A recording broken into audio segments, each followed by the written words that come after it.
ജാതി ഇല്ലാതാക്കുക എന്നുള്ളത് തന്നെയാണ് ദളിതരുടെ രാഷ്ട്രീയം. രാജ്യം ഡെമോക്രാറ്റിക് കൺട്രി ആണെന്ന് പറയുകയും പക്ഷേ എല്ലാ സിറ്റിസണും എല്ലാവരും ഒരുപോലെയല്ല. അംബേദ്കർ മുന്നോട്ട് വെച്ച രാഷ്ട്രീയം തന്നെയാണ് ഞാനും ഉയർത്തിപ്പിടിക്കാൻ ആഗ്രഹിക്കുന്നത്.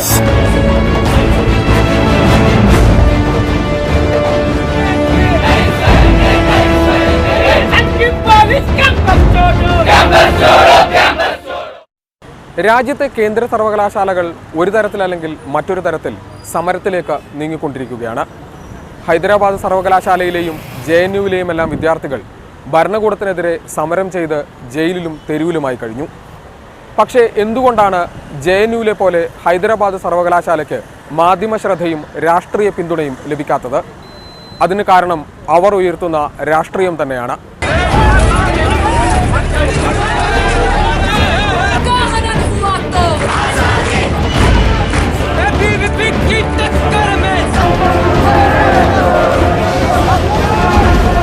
ഹൈദരാബാദ് സർവകലാശാലയിൽ തെലങ്കാന പോലീസിൻ്റെ നരനായാട്ടായിരുന്നു. അക്രമികളെയോ കൊലപാതകികളെയോ ആയിരുന്നില്ല, വിദ്യാർത്ഥികളെയും അധ്യാപകരെയുമായിരുന്നു പോലീസ് അതിക്രൂരമായി വേട്ടയാടിയത്. അതിൽ സ്ത്രീയെന്നോ പുരുഷനെന്നോ വേർതിരിവുകൾ ഉണ്ടായിരുന്നില്ല. അധ്യാപകരായതുകൊണ്ട് ഇളവ് കിട്ടിയതുമില്ല. സർവകലാശാലയുടെ ഗേറ്റിനുള്ളിൽ കടന്ന പോലീസ് കൺമുന്നിൽ വന്ന് പെട്ടവരോടെല്ലാം മുഷ്ടികൊണ്ടും ബൂട്ടുകൊണ്ടുമാണ് മറുപടി പറഞ്ഞത്. പെൺകുട്ടികളുടെ തുണിയുരിഞ്ഞ് അവരെ അപമാനിച്ചോടിക്കാൻ ശ്രമിച്ചു. അവരെ ബലാത്സംഗം ചെയ്യുമെന്ന്, നഗ്നകളാക്കി നടത്തുമെന്ന്, അശ്ലീലം കൊണ്ടും ആഭാസം കൊണ്ടും ആ കലാശാലയുടെ മാനം കാക്കിയിട്ട കുറേ മനുഷ്യർ വികൃതമാക്കി. പകൽവെട്ടത്തിൽ ചെയ്യാവുന്ന പരമാവധി വൃത്തികേടുകൾ മുഴുവൻ കാട്ടിക്കൂട്ടി. ആൺകുട്ടികളെ വളഞ്ഞിട്ട് ചവിട്ടി. ലാത്തിക്ക് പുറമെ കയ്യിൽ കിട്ടിയതൊക്കെ പ്രയോഗിച്ചു. പലരും ചോര തുപ്പുന്നത് വരെ ചങ്കിൽ ഇടികൊണ്ടു. അധ്യാപകന്മാരുടെ കരണത്തടിച്ചു. കുട്ടികളെ തല്ലുന്നത് തടയാനെത്തിയ വയോധികരായ അധ്യാപികമാരെ നിലത്തിട്ട് വലിച്ചിഴച്ചു. തലച്ചോറിൽ ഭരണകൂട ദാസ്യം മാത്രം കുത്തിനിറച്ച കാക്കിക്കാടത്തം ഒരു കേന്ദ്ര സർവകലാശാലയെ അക്ഷരാർത്ഥത്തിൽ പിച്ചിച്ചീന്തി. Completely spoiling my rights as like human rights, and they are like dragged me. They took me into the bus. Immediately they closed the bus and like they closed the windows and door. They closed my mouth with a like police wearing coat. After that, like they two were holding my hands and two were holding my legs. They stretched my body in between the seats, and remaining police were jumping on my body. Like after some time, like they picked me up, and there were two police were holding my head from the back side, and another guy was hitting on my face like with hand, giving punches on my head. Like this part is completely from my left eye, my left ear is not working properly till now. And also major thing is that I am not remembering anything which are happening like half an hour before or 1 hour before. What I am talking also I am forgetting sometimes. I am not understanding what's happening in my like head. That but I went to hospital. That hospital also like they are telling that no injury is there inside. ഗേറ്റിന് പുറത്ത് ആ കാട്ടിലേക്ക് അവിടെ മുള്ളുകൾ നിറഞ്ഞ കാട്ടിലേക്ക് ഉന്തിയിടുകയും അങ്ങനെ കയ്യിലൊക്കെ പാടുകൾ വരികയും ചെയ്തു. എന്നാൽ അവിടെ കൂടുതലായി സ്റ്റുഡൻസുകളോ മീഡിയാസോ ഒന്നും ആ സമയം ഉണ്ടായിരുന്നില്ല. അങ്ങനെ 2-3 പോലീസുകാർ എൻ്റെ കൈ ഉപയോഗിച്ചുകൊണ്ട് എൻ്റെ ബേക്കിൽ കുത്താനും ഓടാനും പറയുകയും ചെയ്തു. അങ്ങനെ ഞാൻ നിലത്ത് വീണു, ആകെ ക്ഷീണിതനായി. വീണ്ടും ഞാൻ നിലത്ത് വീണു. എനിക്ക് എതിർക്കാനുള്ള യാതൊരു ശക്തിയും ആ സമയം ഉണ്ടായിരുന്നില്ല. അങ്ങനെ ഞാൻ ഹോസ്റ്റലിലേക്ക് പോകാമെന്നുള്ള വേദന കാരണം പോകാൻ നിലക്ക് നിൽക്കുമ്പോൾ പിന്നിൽ നിന്നൊരു പോലീസുകാരൻ പെട്ടെന്ന് വന്നിട്ട് അദ്ദേഹത്തിൻ്റെ കൈ ഉപയോഗിച്ചുകൊണ്ട് എൻ്റെ ബേക്കിൽ ശക്തമായിട്ടുള്ള ഒരു ഇടിയിടിച്ചു. അദ്ദേഹം വല്ല ഇൻസ്ട്രുമെൻ്റ്, മോതിരമോ അല്ലെങ്കിൽ കീയോ ബ്ലേഡോ അങ്ങനെ എന്തെങ്കിലും ഉപയോഗിച്ചതായിട്ടാണ് ഞാൻ സംശയിക്കുന്നത്. കാരണം എൻ്റെ ഷർട്ട് പൂർണ്ണമായി കീറുകയും വലിയൊരു മുറിവ് എൻ്റെ പുറത്തുണ്ടാവുകയും ചെയ്തതായിട്ട് ഇപ്പോഴും അടയാളമുണ്ട്. അതിനുശേഷം ഞാൻ അവിടെ നിലത്ത് വീണു എന്നെ ഹോസ്പിറ്റലിലേക്ക് കൊണ്ടുപോവുകയാണ്. മെയിൽ പോലീസുകളും തന്നെ പെൺകുട്ടികളെ പിടിക്കുകയും വലിക്കുകയും ഗ്രാബ് ചെയ്യുന്ന അത്തരം സംഭവങ്ങളൊക്കെ നടന്നിട്ടുണ്ട്. കൃത്യമായിട്ടും അത് ഫീമെയിൽ പോലീസ് ഓഫീസേഴ്സ് സ്ത്രീകളെ തൊടാൻ പാടുന്നുള്ള എല്ലാ നിയമ സാധനങ്ങളെയും ഭേദിച്ചുകൊണ്ടാണ് പോലീസ് ആ ലാത്തി ചാർജ് നടന്നപ്പോൾ കാര്യങ്ങൾ നടന്നിട്ടുള്ളത്. വളരെ അതോറിറ്റേറ്റീവായിട്ട് വയലൻ്റ് ആവാനുള്ള ഒരു പെർമിഷൻ അവർക്ക് ഭരണകൂടത്തിൻ്റെ കയ്യിൽ നിന്ന് ഉള്ളതുപോലെയാണ്. വളരെ ആധികാരികമായിട്ടാണ് അവർ വയലൻ്റ് ആയിട്ടുള്ളത്. അത് അവരുടെ ഓരോ മൂവിലും അത് കൃത്യമായിരുന്നു. ഇന്ത്യയിലെ ഒരു സർവകലാശാലയിലും കാട്ടാത്തത്ര ഗുരുതരമായ മനുഷ്യാവകാശ ലംഘനമാണ് കെ ചന്ദ്രശേഖര റാവുവിൻ്റെ പോലീസ് ഹൈദരാബാദ് സർവകലാശാലയിൽ കാട്ടിക്കൂട്ടിയത്. വിദ്യാർത്ഥി പ്രതിഷേധം മൂലധനമാക്കി വിഭജിച്ച് കിട്ടിയ സംസ്ഥാനം ഭരിക്കുന്ന ഒരു മുഖ്യമന്ത്രിയുടെ മൗനവും വിദ്യാർത്ഥി വിരുദ്ധ നിലപാടുകൾ മാത്രം സ്വീകരിക്കുന്ന വൈസ് ചാൻസലറുടെ ആശീർവാദവും നൽകിയ ആത്മവിശ്വാസമായിരുന്നു തെലങ്കാന പോലീസിന്റെ നടപടിക്ക് പിന്നിൽ. എന്തുകൊണ്ടാവും മറ്റേതൊരു സർവകലാശാലകളോടുമില്ലാത്തത്ര ഭരണകൂട വൈര്യം ഹൈദരാബാദ് സർവകലാശാലയോട് ഉണ്ടാവുന്നത്? എന്തിനാവും വൈസ് ചാൻസലറും കേന്ദ്ര സർക്കാരുമെല്ലാം ആ വിദ്യാർത്ഥികളോട് ശത്രുക്കളോടെന്ന പോലെ പെരുമാറുന്നത്? മരിച്ചവന്റെയും തല്ലുകിട്ടിയവന്റെയും സമരം ചെയ്യുന്നവന്റെയും ജാതി മാറ്റി പറയാൻ ഭരണകൂടം പാർലമെന്റിൽ പോലും ശ്രമിക്കുന്നത് എന്തിനാണ്? ഒരു സർവകലാശാല ചിന്തിക്കുന്ന, ചർച്ച ചെയ്യുന്ന രാഷ്ട്രീയത്തെ ആരൊക്കെയോ ഭയക്കുന്നത് കൊണ്ടല്ലേ അത്? ആ വാർത്തകൾ പങ്കുവെക്കുന്നതിൽ നിന്ന് മാധ്യമങ്ങൾ പോലും മുഖം തിരിക്കുന്നു. അപ്പോൾ ആ ജാതിവാദം, ആ രാഷ്ട്രീയം, ആ ചിന്തകൾ കുടത്തിലെ ഭൂതം കണക്കെയാണെന്ന് ആരൊക്കെയോ കരുതുന്നുണ്ട്. VC-യുടെ ലോഡ്ജിൽ നിന്ന് വിദ്യാർത്ഥികളെ ബലം പ്രയോഗിച്ച് ലാത്തിചാർജ് ചെയ്ത് നീക്കം ചെയ്യണം എന്നാവശ്യപ്പെടുന്ന ഒരു VC ഇരിക്കുമ്പോൾ എങ്ങനെയാണ് വിദ്യാർത്ഥികൾക്ക് സ്വസ്ഥമായ രീതിയിൽ ഈ ക്യാമ്പസിനുള്ളിൽ ജീവിക്കാൻ സാധിക്കുക? ഏത് രീതിയിലാണ് ഞങ്ങൾക്ക് ഇതിൽ നിന്നൊരു നീതി പ്രതീക്ഷിക്കാൻ സാധിക്കുക രോഹിത് വെമുലയുടെ മരണത്തിനെ സംബന്ധിച്ചുള്ള വിഷയത്തിൽ? സോ അതുകൊണ്ട് തന്നെയാണ് ഞങ്ങൾ പറയുന്നത് ഏറ്റവും കുറഞ്ഞത് കുറ്റവിമുക്തനാണെന്ന് ജുഡീഷ്യൽ എൻക്വയറി പ്രഖ്യാപിക്കുന്നത് വരെയെങ്കിലും ആ ഒരു സ്ഥാനത്ത് നിന്ന് മാറി നിൽക്കാനുള്ള മോറൽ റെസ്പോൺസിബിലിറ്റി അപ്രാവ് കാണിച്ചിട്ടില്ല. ഇന്ത്യയിലെ മിക്കവാറും സ്ഥലങ്ങളിലെ ദളിതർ എന്ന് പറയുന്നത് ആ ഹിന്ദു റിലീജിയസ് ഐഡൻറ്റിറ്റിയോട് സമരസപ്പെടുന്നവരോ ഐഡൻറ്റിഫൈ ചെയ്യുന്നവരല്ല. പലപ്പോഴും ദളിതരാണ്, ഞങ്ങൾ ഹിന്ദുക്കളല്ല എന്ന് പറയാൻ ആഗ്രഹിക്കുന്ന മുഴുവൻ പേരും. അപ്പം ഈ ഒരു ഹിന്ദു നാഷനിലേക്കുള്ള അതിൻ്റെ ഒരു പോക്കിൽ ആ ഒരു ഹിന്ദു ഇൻറ്റഗ്രിറ്റിക്ക് തടസ്സമായി നിൽക്കുന്ന, അതിന് വലിയ ചലഞ്ചായിട്ട് നിൽക്കുന്ന ഒരു സാധനമാണ് അതിലുള്ള ഈ ദളിത് ക്വസ്റ്റ്യൻ അല്ലെങ്കിൽ ദളിത് രാഷ്ട്രീയം ഉയർന്നു വരിക എന്നുള്ളത്. അത്തരത്തിലാണ് എനിക്ക് തോന്നുന്നു ക്യാമ്പസിലെ ദളിത് രാഷ്ട്രീയം, പ്രത്യേകിച്ചും ഹൈദരാബാദ് യൂണിവേഴ്സിറ്റി ഇത്തരത്തിലുള്ള ദളിത് മൂവ്മെൻറ്റുകളിൽ വളരെ സ്ട്രോങ് ആയിട്ടുള്ള ഒരു ക്യാമ്പസ് എന്നുള്ള തരത്തിൽ ഇവിടെ അഡ്മിനിസ്ട്രേഷൻ്റെ പിടിമുറുകുന്നത്. അത് MHRDയുടെയും അല്ലെങ്കിൽ കേന്ദ്ര ഗവൺമെൻറ്റിൻ്റെയും ഒക്കെ ഒത്താശയോടുകൂടി ഈ ക്യാമ്പസിലുള്ള ദളിത് രാഷ്ട്രീയത്തെയും ദളിത് കീഴാള മുസ്ലിം ഐക്യത്തെയും അടിച്ചമർത്താനുള്ള ഒരു കോൺസ്പിറസിയുടെ ഭാഗമായിട്ടാണ്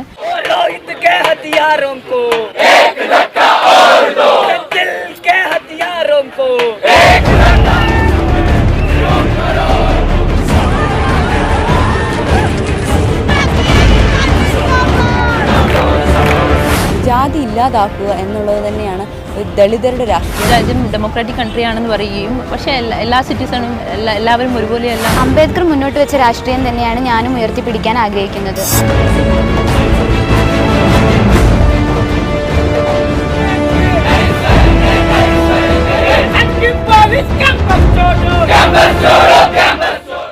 സർവകലാശാലയിലെ മുഴുവൻ വിദ്യാർത്ഥികളെയും ഈ സമരത്തിന് മുന്നിൽ അണിനിരത്താൻ സമരസമിതിക്ക് കഴിഞ്ഞു എന്ന് സംശയമാണ്. ഒരു ദളിത് വിഷയം ഉയർത്തിപ്പിടിക്കുമ്പോൾ സമൂഹത്തിനുണ്ടാകുന്ന അതേ വിമുഖത ക്യാമ്പസിലെ കുറേ കുട്ടികൾക്ക് ഉണ്ടായി എന്ന് വേണം നമുക്ക് മനസ്സിലാക്കാൻ.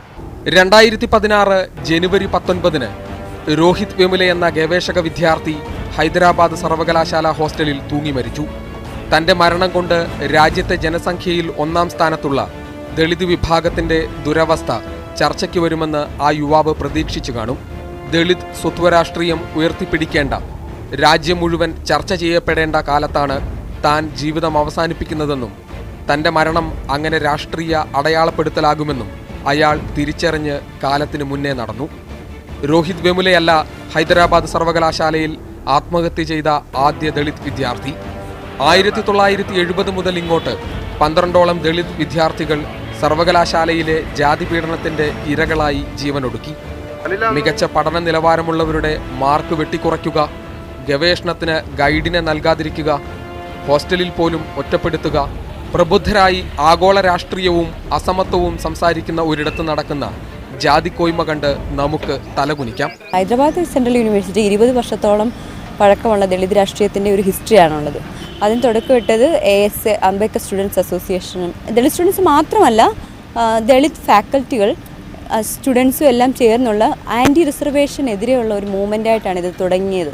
ഇതിൻ്റെ ഒരു തുടക്കം തന്നെ പിന്നീട് അത് ഇത് സബാൾട്ടൻ പൊളിറ്റിക്സിൻ്റെ ഒരു കേന്ദ്രം തന്നെയായിട്ട് മാറി.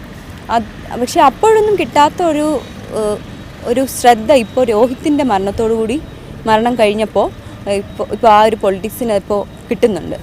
പക്ഷേ എനിക്കറിയില്ല ഇപ്പോൾ രോഹിത്തും അത് തന്നെയായിരുന്നു ഉദ്ദേശിച്ചിരുന്നു എന്ന് നമുക്കിപ്പോൾ രോഹിത്തിൻ്റെ ലെറ്റർ വായിച്ചപ്പോഴൊക്കെ ഞങ്ങൾക്കിപ്പോൾ തോന്നുന്നു. A section of people in India has been divided, has been deprived of all the social, political and economic values. It has not been confined to the rural areas, but it is also spread to the urban areas, and it is also spread the untouchability. What I am saying, untouchability has been spread to the universities also. Here, the Dalit movement and Dalit politics, SU mostly confined about we are fighting in against to the casteist and atrocious attitude of the administration, where we, even though after reaching these heights in the education, we have been facing the untouchability and atrocities. ഇപ്പോൾ നമ്മളൊരു scholarship സെക്ഷനിൽ ചെല്ലുകയാണെങ്കിൽ ഈ സെക്ഷനിലാണെങ്കിലും ഇവർ നമ്മളോട് പെരുമാറുന്നത്, ഇപ്പോൾ ഞാനൊക്കെ ആണെങ്കിൽ ഒരു സ്കോളർഷിപ്പ് പൂരിപ്പിച്ച് ഫോർമാറ്റ് ചെയ്യുമ്പോൾ അവർ എറിഞ്ഞു തരികയാണ് നമ്മുടെ കയ്യിലേക്ക് വരുന്നത്. അത്രയും ജാതി ഇവിടെ എന്താ പറയുക ഡയറക്റ്റ് ആയിട്ടാണ് നമുക്ക് അനുഭവിക്കാൻ പറ്റുന്നത്. We could not allow this sacrifice to go waste. We did not allow his sacrifice to go waste. We could unite a Dalit community in a political platform to fight against to these caste atrocities in higher education, again at the same time to fight against to this social boycotting system, whether it is in the university level or whether it is in rural level. മിടുക്കനായ ഒരു വിദ്യാർത്ഥി ആത്മാഹൂതി ചെയ്യേണ്ടി വന്നു. Academic പരിജ്ഞാനമുള്ള, അത്രമേൽ രാഷ്ട്രീയ വിവേകമുണ്ടെന്ന് ഊറ്റം കൊള്ളുന്ന സർവകലാശാലകൾക്ക് ഈ രാജ്യത്തെ ദളിതന്റെ, ആദിവാസിയുടെ വിദ്യാഭ്യാസ അവകാശങ്ങൾ ഞെരിച്ചമർത്തുന്നത് മനസ്സിലാക്കാൻ ഇതുവരെയും ചർച്ച ചെയ്തുകൊണ്ടിരുന്നതിനുമപ്പുറം പലതുമുണ്ടെന്ന വലിയ തിരിച്ചറിവുണ്ടാകാൻ. All the students, even though neutral students, have been politicized about the atrocious and casteist attitude of administration here in SCU. 2014 May മാസത്തിൽ നരേന്ദ്രമോദിയുടെ നേതൃത്വത്തിൽ മൃഗീയ ഭൂരിപക്ഷത്തോടെ BJP കേന്ദ്രത്തിൽ അധികാരത്തിൽ വന്ന കാലം തൊട്ട് ഇന്ത്യയിലെ സർവകലാശാലകൾ അവരുടെ കണ്ണിലെ കരടാണ്. ആദ്യം പാഠ്യപദ്ധതികൾ സംഘപരിവാര പ്രത്യയശാസ്ത്രത്തിലേക്ക് വഴിമാറ്റുന്നത് തൊട്ട് പ്രധാനപ്പെട്ട സർവകലാശാലകളുടെ തലപ്പത്തേക്ക് തങ്ങളുടെ ആജ്ഞാനുവർത്തികളെ നിയമിക്കുന്നതിൽ, ദളിത് പിന്നോക്ക വിഭാഗങ്ങളുടെ ഗവേഷണ ഫെലോഷിപ്പുകൾ നിർത്തലാക്കുന്നതിൽ, അംബേദ്കർ സ്റ്റഡി സർക്കിൾ രൂപീകരിച്ച വിദ്യാർത്ഥികളെ വകവരുത്തുന്നതിൽ അവരെത്തി. അത് മദ്രാസിൽ തുടങ്ങി ഹൈദരാബാദും JNUവും ടിസ്സും കടന്ന് വീണ്ടും ഹൈദരാബാദ് എത്തി നിൽക്കുന്നു. നാളെ അത് എങ്ങോട്ടും വരാം. എൻ്റെയും നിങ്ങളുടെയും വഴിയിൽ നമ്മെ ഏറ്റവും കൂടുതൽ സ്വാധീനിക്കാവുന്ന ഇടങ്ങളിലേക്ക് വന്നേക്കാമെന്നല്ല, വരിക തന്നെ ചെയ്യും. അത് തിരിച്ചറിയുകയാണ് രാജ്യത്തെ സർവകലാശാലകൾ. Where was recently 5 Dalit scholars were suspended from the university. All these 5 Dalit scholars are SC people. If they will control the SCs automatically, SCs in the sense Dalits, marginalized sections and also minorities in this campus, surely RSS will raise their voice in university. So we are stopping since 93. Still we are stopping that RSS ideology, not enter into the University of Hyderabad. നാം ഇന്ന് കാണുന്ന India എന്ന 500-ൽ പരം കഷ്ണങ്ങളിൽ അധികാരം നിലനിർത്തിയിരുന്ന വരേണ്യ ബ്രാഹ്മണ്യ സമൂഹം 1947 ശേഷം അധികാരം ആസ്വദിച്ചിരുന്നത് രാജ്യത്തെ പരമോന്നത ഭരണ സംവിധാനങ്ങളിലായിരുന്നു.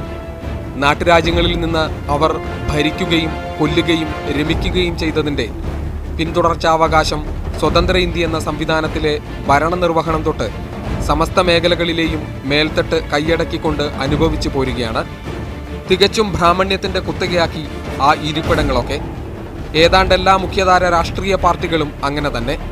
അതായത് ദളിതനെ മാനിക്കാൻ ഒരു പുരോഗമനവാദിയും തയ്യാറായില്ലെന്നർത്ഥം. ഇക്കാര്യങ്ങളെ ചോദ്യം ചെയ്യാൻ സർക്കാരിന്റെ ചിലവിൽ കുറെ ശൂദ്രപണ്ടാരങ്ങൾ പഠിച്ചിറങ്ങിയാൽ ആരെങ്കിലും സമ്മതിക്കുമോ?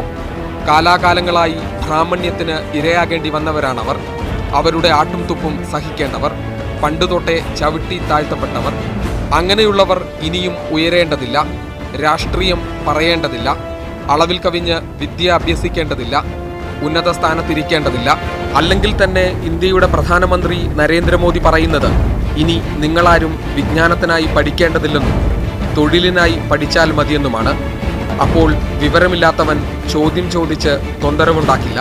നമ്മുടെ ക്യാമ്പസുകൾ എത്രത്തോളം ബ്രാഹ്മണിക്കലാണെന്ന് ഇപ്പം ഞങ്ങളൊരു ക്ലാസ്സിലിരിക്കുമ്പോൾ തന്നെ ക്ലാസ്സിൽ നമ്മൾ കാസ്റ്റ് റിലേറ്റഡ് ആയിട്ടുള്ള എന്തെങ്കിലും ഒരു ക്വസ്റ്റ്യൻ ചോദിച്ചാൽ അധ്യാപകരുടെ മറുപടി നമുക്ക് മനസ്സിലാക്കാവുന്നില്ല. ഇപ്പോൾ ഉദാഹരണത്തിന് ഞാൻ തന്നെ ക്ലാസ്സിൽ ഒരിക്കൽ മാത്സ് ഓൺ ഇന്ത്യ പറഞ്ഞൊരു ടോപ്പിക് എടുത്തപ്പോൾ നമ്മളത് മാർക്സിസം ഇന്ത്യയിൽ പരാജയപ്പെടാനുള്ള പ്രധാന കാരണങ്ങളിലൊന്നാണല്ലോ ജാതി വ്യവസ്ഥ. മാർക്സ് ജാതിയെ കണ്ടിരുന്നത് എങ്ങനെയാണെന്ന് ഈ ക്വസ്റ്റ്യൻ ചോദിച്ചപ്പോൾ സാർ എൻ്റെ അടുത്ത് ഇതിന് വ്യക്തമായിട്ട് മറുപടി പറയാണ്ട് സാർ ഇതിന് എന്നോട് പറഞ്ഞ ഇതാണ്, നിന്റെ വായന ശരിയല്ല, നീ ശരിയായി വായിക്കണം, ഇതില്ലെങ്കിൽ നിന്നെ ഫ്യൂച്ചറിലേക്കും ബാധിക്കുമെന്നാണ് സാറ് പറഞ്ഞത്. ഞാനൊരു ദളിത് ഈ യൂണിവേഴ്സിറ്റിയിലേക്ക് വരുമ്പോൾ ഞാൻ അനുഭവിക്കുന്ന ഒരു ജാതി, എൻ്റെ ജാതി എനിക്ക് എൻ്റെ ഐഡൻറ്റിറ്റി അതെനിക്ക് അത് പലപ്പോഴും അത് ക്വസ്റ്റ്യൻ ചെയ്യപ്പെടുന്നു. എൻ്റെ ജാതി എൻ്റെ ഒരു അക്കാഡമിക് സ്പേസിലെ ഒരു എക്സ്പീരിയൻസ് എൻ്റെ ജാതിയോട് ചേർന്ന് നിൽക്കുന്നതാണ് എപ്പോഴും. എനിക്കൊരു കളർഫുൾ ക്യാമ്പസ് നൊസ്റ്റാൾജിക് രാഷ്ട്രീയമായിരിക്കും ഇതിലുള്ളത്. എനിക്ക് തോന്നുന്നത് എല്ലാ ദളിത് സ്റ്റുഡൻസിനും ക്യാമ്പസിലെ നിറപിടിപ്പിച്ച കഥകൾ മാത്രമായിരിക്കത്തില്ല പറയാനുള്ളത്. അവർക്ക് എല്ലാവർക്കും ഒരു ജാതിയുടെ എക്സ്പീരിയൻസ് ഉണ്ടെന്നാണ് ഞാൻ വിശ്വസിക്കുന്നത്. എന്നെപ്പോലെ തന്നെ ഇവിടുത്തെ എല്ലാ ദളിത് സ്റ്റുഡൻസിനും എന്തെങ്കിലും ഒരു ജാതി എക്സ്പീരിയൻസ് പറയാനുണ്ടാവും. ഇപ്പം ഞങ്ങളിപ്പോൾ ക്യാമ്പസിൽ ഇവിടെ അഡ്മിഷൻ തുടങ്ങുന്ന ദിവസം മുതൽ ഞങ്ങൾ ജാതി ഫേസ് ചെയ്യുന്നുണ്ട്. അഡ്മിഷന് തൊട്ട് മുമ്പായിട്ട് അഡ്മിഷൻ സെലക്ട് ചെയ്തപ്പെടുന്ന ലിസ്റ്റ് ഇടുന്നത് ഞങ്ങൾക്ക് സ്റ്റാർ മാർക്ക് ഇട്ടിട്ടുണ്ട്. SC ആണെങ്കിൽ 1 സ്റ്റാർ, ST ആണെങ്കിൽ 2 സ്റ്റാർ, OBC ആണെങ്കിൽ #. അപ്പോൾ അവിടെ തന്നെ ഞങ്ങളെ ജാതി ഫേസ് ചെയ്തുകൊണ്ടാണ് ഞങ്ങൾ യൂണിവേഴ്സിറ്റിയിൽ അഡ്മിഷൻ കിട്ടി വരുന്നത് തന്നെ. പിന്നെ ഞങ്ങൾ ഗൈഡ് സെലക്ഷൻ PhD സ്റ്റുഡൻസിനാണെങ്കിൽ തന്നെ ഗൈഡ് സെലക്ഷൻ തന്നെ ഒരു വലിയ പ്രശ്നമാണ്. ദളിത് സ്റ്റുഡൻസിന് ഗൈഡിനെ കിട്ടാൻ ഭയങ്കര പാടാണ്. അവർക്ക് ലാംഗ്വേജ് ഇല്ല, ഇംഗ്ലീഷ് അറിയില്ല എന്നൊക്കെ പറഞ്ഞിട്ട് അവർക്ക് എഴുതാനറിയില്ല. ഇംഗ്ലീഷിലുള്ള പ്രശ്നങ്ങൾ, ഭാഷ, അവരെ സൂപ്പർവൈസ് ചെയ്ത് കഴിഞ്ഞാൽ ഒരുപാട് വർക്ക് ഉണ്ട് എന്നൊക്കെ പറഞ്ഞ് അവർ എഴുതുന്നത് കറക്റ്റ് ചെയ്യുന്നതൊക്കെ ഒരു എക്സ്ട്രാ ജോലിയായിട്ട് കാണുന്നതുകൊണ്ട് മെനക്കേടുള്ള പണിയാണെന്ന് പറഞ്ഞുകൊണ്ട് തന്നെ അപ്പർ കാസ്റ്റ് പ്രൊഫസർമാർ ദളിത് സ്റ്റുഡൻസിനെ PhDക്ക് സെലക്ട് ചെയ്യാറ് പോലും ഇല്ല സൂപ്പർവൈസ് ചെയ്യാൻ വേണ്ടി.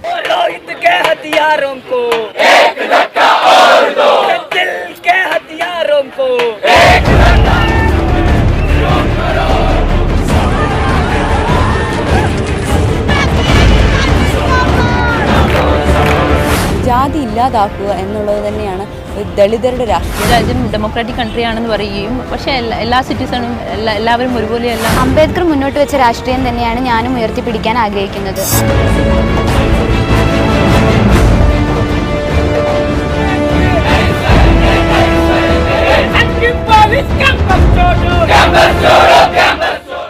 രാജ്യത്ത് ഏറ്റവും കൂടുതൽ പീഡനം അനുഭവിക്കുന്ന വിഭാഗങ്ങൾ എന്ന നിലയ്ക്ക് ദളിത് ആദിവാസി സമൂഹവും മുസ്ലിങ്ങളും ഒന്നിക്കേണ്ടതിൻ്റെ ആവശ്യകത കൂടി ഈ സമരം പറഞ്ഞു വെക്കുന്നു.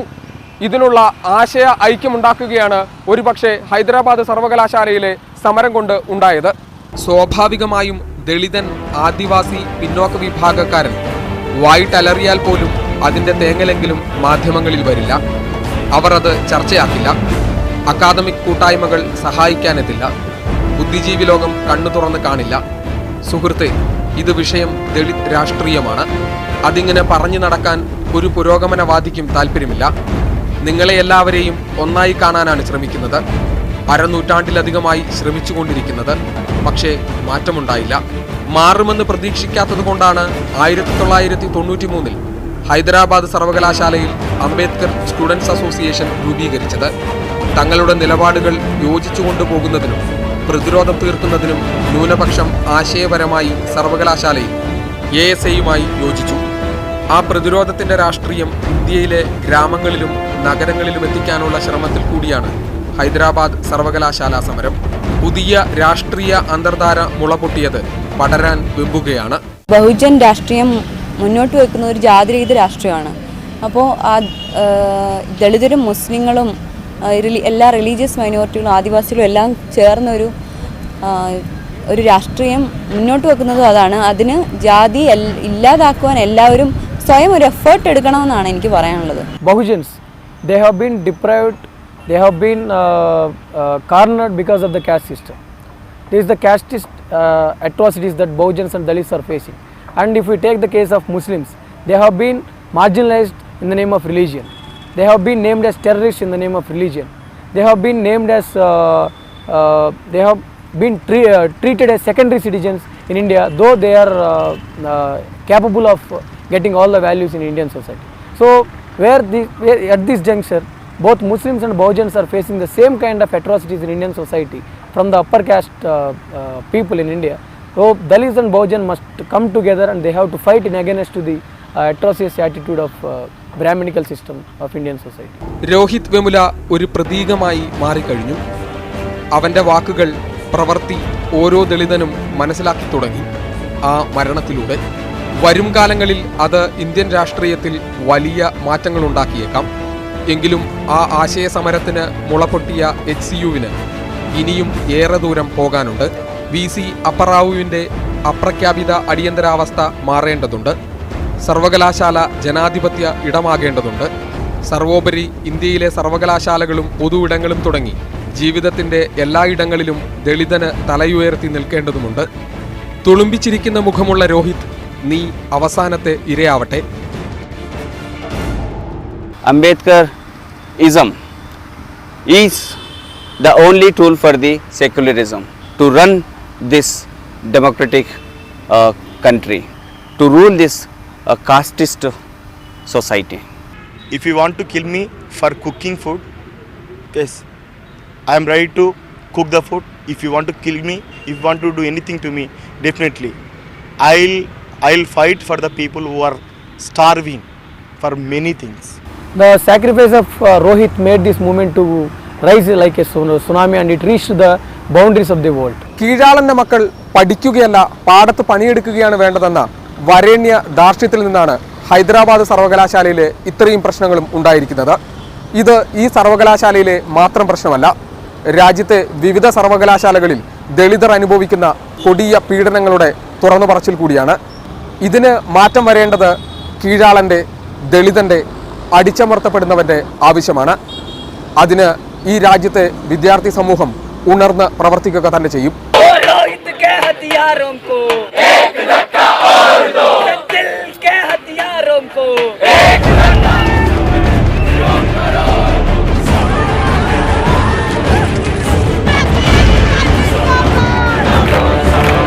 ജാതി ഇല്ലാതാക്കുക എന്നുള്ളത് തന്നെയാണ് ദളിതരുടെ രാഷ്ട്രീയം. രാജ്യം ഡെമോക്രാറ്റിക് കൺട്രി ആണെന്ന് പറയുകയും പക്ഷേ എല്ലാ സിറ്റിസണും എല്ലാവരും ഒരുപോലെയല്ല. അംബേദ്കർ മുന്നോട്ട് വെച്ച രാഷ്ട്രീയം തന്നെയാണ് ഞാനും ഉയർത്തിപ്പിടിക്കാൻ ആഗ്രഹിക്കുന്നത്.